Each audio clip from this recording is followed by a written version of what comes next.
মালে নহয়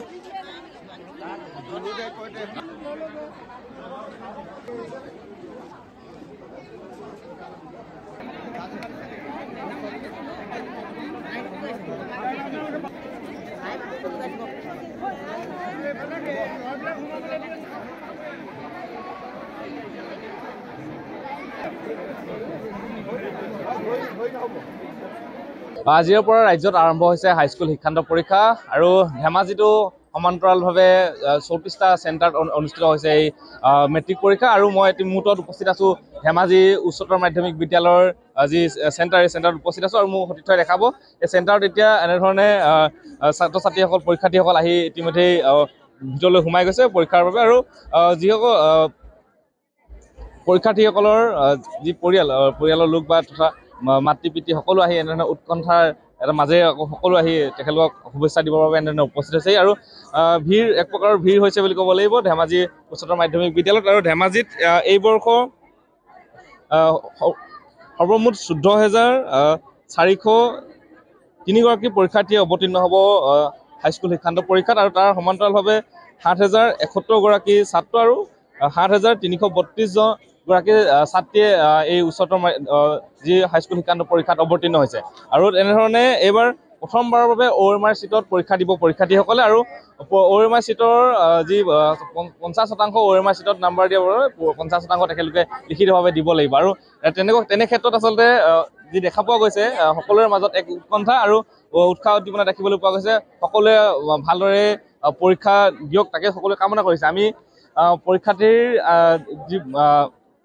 যি পৰিয়াল লোকৰ কথা পাতিবলৈ চেষ্টা কৰিম আমি অকণমান এফালে আহিব পাৰিম আপোনাৰ কোন দিছে পৰীক্ষাত এবাৰ কোন অৱতীৰ্ণ হৈছে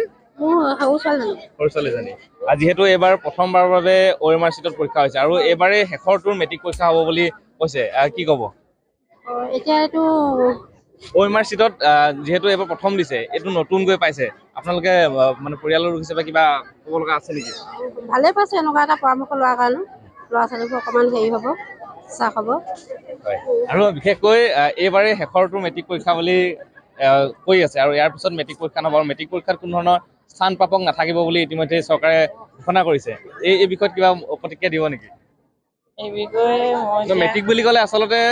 এক প্ৰকাৰৰ আমাৰ এটা অনুভূতি বুলি ক'লে মেট্ৰিকৰ ৰিজাল্টৰ সময়ত আচলতে সকলো পৰিয়ালৰ মানুহৰ মাজত এটা উৎকণ্ঠা থাকে যে কোনে কি স্থান পাইছে কিন্তু এইবাৰৰ পৰা তেনেকুৱা ধৰণৰ কোনো স্থান নাথাকিব বুলি কৈছে যিহেতু এই বিষয়ত সুধিছোঁ মই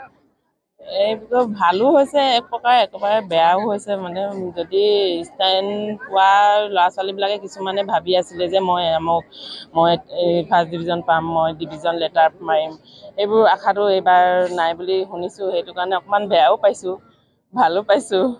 এনেকুৱা ভাল হয় আৰু তাৰমানে তেতিয়া ল'ৰা ছোৱালীখিনি অকণমান উৎসাহ এটা বাঢ়ে নহয় জানো বাৰু এতিয়া যদি স্থান প্ৰাপ্তটো নাথাকে তেতিয়া সিহঁতৰ পঢ়াৰ উৎসাহটো অকণমান কমি যায় সেইটো কাৰণে মানে এইবাৰৰ পৰা মেট্ৰিক বুলি কোনো ধৰণৰ আৰু পৰীক্ষা নাথাকিব বুলি চৰকাৰে কৈছে এইটো কথাটো তাৰমানে এটা কি হয় মেট্ৰিক বুলি ক'লে আমাৰ গোটেই অল আছামতে এটা সেইটো এটা হেৰিয়ৰ নিচিনা হয় ন পৰিৱেশ এটা আহে ভাল কিন্তু এইটো যদি পৰীক্ষাটো হাইস্কুল ইমান দিনে সৰুৰ পৰা পঢ়া সিহঁতৰ যিটো হেৰি থাকিলে সেইটো মেট্ৰিকটো নহ'লে ধৰক সিহঁতৰ এইটো এটা হেৰি নাথাকিব নহয় মেট্ৰিকটো হিচাপমতে থাকিব লাগে এনেধৰণে এতিয়া যি পৰীক্ষাৰ্থীৰ মাতৃসকল বা পৰিয়ালৰ লোকসকলে এনেধৰণে মন্তব্য কৰিছে আৰু ধেমাজিত যিহেতু 14,403গৰাকী পৰীক্ষাৰ্থী অৱতীৰ্ণ হৈছে হাইস্কুল শিক্ষান্ত পৰীক্ষাত আৰু ইতিমধ্যেই পৰীক্ষাৰ্থীসকল ভিতৰলৈ সোমাইছে আৰু কটকটীয়া নিৰাপত্তা যিহেতু এই সমগ্ৰ অঞ্চলটোত 144 ধাৰা প্ৰৱৰ্তন কৰি ৰাখিছে আৰক্ষী আৰু ভিতৰলৈ সোমাই যাওঁতে আচলতে কোনো ধৰণৰ মোবাইল অথবা যিবোৰ ইলেক্ট্ৰনিক গাজেট এই গাজেটসমূহ নিয়াৰ বাবে আৰক্ষীয়ে বাধা প্ৰদান কৰিছে আৰু আমি পোনপটীয়াকৈ ND24 দৰ্শকসকলক এই দৃশ্য দেখাইছোঁ আৰু এনেধৰণে এতিয়া ৰাজ্যৰ বিভিন্ন প্ৰান্তৰ লগতে ধেমাজিতো হাইস্কুল শিক্ষান্ত পৰীক্ষা অৱতীৰ্ণ হোৱা পৰিলক্ষিত হৈছে